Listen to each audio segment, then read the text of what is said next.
Dan kita masih ngomongin soal pola makan vegetarian yang ternyata dilakukan juga oleh beberapa selebriti Indonesia. Siapa saja? Ini dia.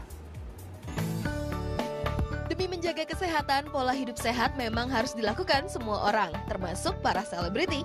Salah satu cara yang bisa dibilang cukup ekstrim adalah dengan merubah pola makan menjadi vegetarian. Berikut ini beberapa selebriti yang merupakan seorang vegetarian. Yang pertama ada Nadya Hutagalung. Salah satu juri Asia's Next Top Model ini memutuskan untuk menjadi seorang vegan. Setiap hari menjelang siang, ia pun meminum jus yang terdiri dari 80% sayuran dan 20% buah. Menurutnya, apa yang ia konsumsi untuk tubuh minimal harus 80% vegetarian dan juga sehat. Tak hanya dirinya, ia pun mengajarkan kepada anaknya untuk pola hidup sehat namun dengan cara yang tidak memaksa. Selebriti selanjutnya adalah Titiek Puspa. Setelah divonis mengidap kanker di tahun 2009, Titiek Puspa dianjurkan dokter untuk tidak memakan daging. Karena hal tersebut, wanita berusia 76 tahun ini menjalani hidup sebagai vegetarian.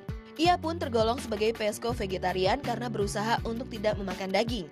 Dengan menjalani pola hidup seperti ini, Titiek Puspa pun tetap terlihat bugar meski tidak memakan daging.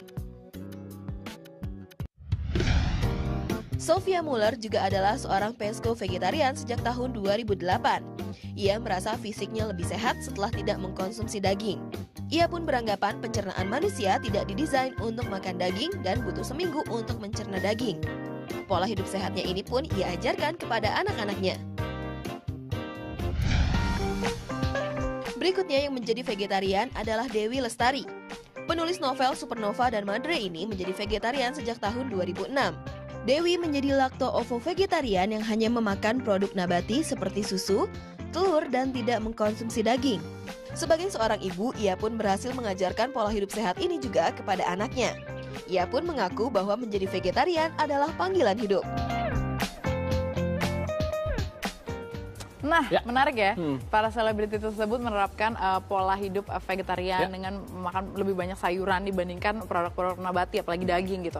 Terus juga ini ada fakta menarik bahwa yang saya kembali temukan di buku Miracle of Enzyme karya Dr. Hiromis ini ya, bahwa dari kenapa akhirnya banyak sekali orang yang pindah kiblatnya ke menjadi seorang vegetarian, karena dia menemukan bahwa dari struktur gigi manusia aja itu kan gini, kalau misalnya kita ngomongin tentang hewan nih, binatang, kenapa hewan ada yang disebut karnivora? Karena bentuk giginya banyakkan gigi taring dan segala macam. Kalau dari struktur giginya, manusia itu memang cuma punya 4 gigi taring, 2 atas, 2 bawah, yang memang tidak didesain sebenarnya untuk banyak mengkonsumsi daging dan sebagainya. Jadi lebih banyak gigi-gigi di sini nih yang dipunyai sama manusia seperti binatang herbivora. Memang beda manusia sama binatang. Cuma kalau dari struktur giginya itu memang sangat pas banget kalau kita nih gitu, orang-orang atau manusia itu lebih banyak mengkonsumsi sayur-sayuran, makanan-makanan yang lembut, yang kaya akan serat, sehingga mudah dicerna, di gigi, di mulut, dikunyah segala macam, sehingga nanti enzim amilase yang ada di mulut ini bisa bekerja secara maksimal gitu. Oke, dan ada juga